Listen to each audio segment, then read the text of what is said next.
อกอัครราชทูตไทยประจำกรุงเวียงจันทร์สปป.ลาวกล่าวถึงศักยภาพของสปป.ลาวในอาเซียนด้วยกันลาวและกัมพูชายังมีอัตราการเจริญเติบโตทางเศรษฐกิจที่แข็งแรงแต่ทว่าในระยะยาวเศรษฐกิจลาวไม่สามารถอยู่ได้เพียงลำพังจำเป็นต้องมีการพึ่งพิงการเติบโตจากภายนอกเศรษฐกิจอาเซียนรวมถึงไทยรัฐบาลลาวจึงเตรียมทีมเศรษฐกิจรองรับการเติบโตในอาเซียนและรับมือกับอนาคตที่คาดว่าเศรษฐกิจอาจจะได้รับผลกระทบจากทางยุโรป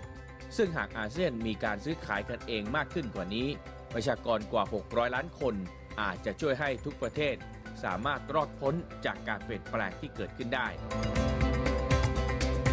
ลาวมีการลงทุนมากอันดับแรกคือจีนซึ่งมักจะไปลงทุนระบบสาธารณูปโภคแบบให้เปล่าส่วนการลงทุนอันดับต่อมาคือเกาหลีเวียดนามและไทยซึ่งไทยโดยมากแล้วจะลงทุนในกิจการกลุ่มพลังงานเวียดนามลงทุนเพราะเป็นพันธมิตรทางยุทธศาสตร์ที่สำคัญของลาวมานานและหากเทียบกับรูปแบบการลงทุนไทยกับประเทศอื่นๆแล้วไทยค่อนข้างจะคำนึงถึงความยั่งยืนด้านสิ่งแวดล้อม